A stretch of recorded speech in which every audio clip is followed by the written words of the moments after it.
Okay, so I will try to make this comprehensive as possible. So we have our two power blocks. The one on the right is the one for the white controller. The one on the left is for the LED, the RGB controller. I actually got just a separate power supply running for the iPad. Cables down. So these, we got the cables coming out. We got a red and white one here that was connected to that, and it was electrical taped on. And then we have the black one that comes out that is for the RGB. And then there's this one that is spliced into it. And the reason that's spliced into is because this was connected to it and it just snapped off. So what I did here is I got a new cord and just ran it the same exact way. So let me get some power into this thing and we'll show you what is going on here. And this is easier said than done with only one hand.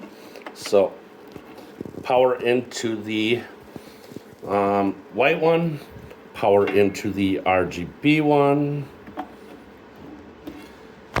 and it clicks like it's supposed to.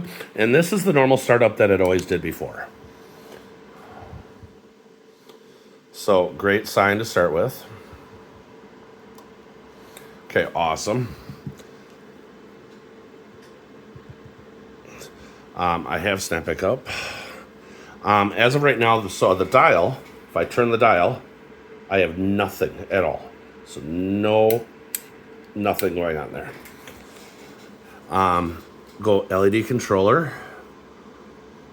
And now still nothing. But if I go here to preview for a track screen, that is normal. That is the way it's supposed to look. But now if I go here to turn the dial, it turns the light on. I could turn the light on and off and wash out the light.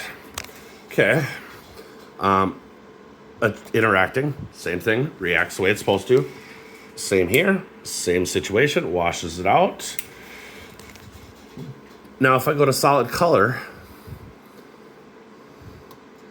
it's only half on because, again, this dial isn't on. So if I turn it on, I have nothing though. So nothing at all. And I noticed there were some settings in here, so I go to edit that, and it says turn on ring light. So let's just turn that off. And back to the dial, still nothing. Nothing on the dial at all.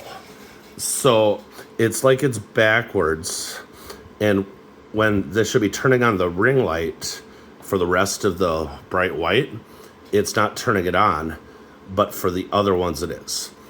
And so now we're gonna go and I'm gonna just show you the other way, because we're gonna disconnect. Let's see here, try to do this. Disconnect the power from that new cable that I put on there. And we're gonna run then this cable, so this is the one that was duct taped together. We run this one direct into the iPad, which I'm hoping you can see this, or into the kiosk here. We still have nothing here on a track screen, but, and I'll cancel out and we're gonna refresh that just because.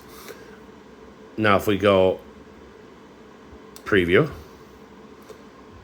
the way it's supposed to be, and I can turn that on and off. That's interacting. Same thing on and off. Preview capture. Obviously it's still the only half of it because it's not being controlled by the controller anymore. But I can turn that on and off. If I go edit and turn off that switch where it says turn on ring light, that won't matter at all. But isn't it supposed to be when this is on and the wires are connected the other way, so the power is going, which I'll do it again here. Try to prop the phone here. So if the power is going from the LED controller over to the ring light, or to the lights here, and then the power from the power supply is going into the LED controller. So we got power coming out of the power supply, running into the LED controller, and then coming out of the LED controller, the red and black one again. And that is running to the light. So again, with ring light on, it's off, but if I go, let's see if it'll do it now. Preview. Now it's not doing it at all. Okay, so it's just lighting it up here on the other two. So why is that doing that? I am really confused, because I would think that it would not work on these and on the solid capture, which again, you can see that is pretty dim, because when I turn the switch all the way on down here and hit capture, it's so much brighter, which it's lighting up all the lights. So hopefully that makes sense, and hopefully you can tell me what's going on. Thanks.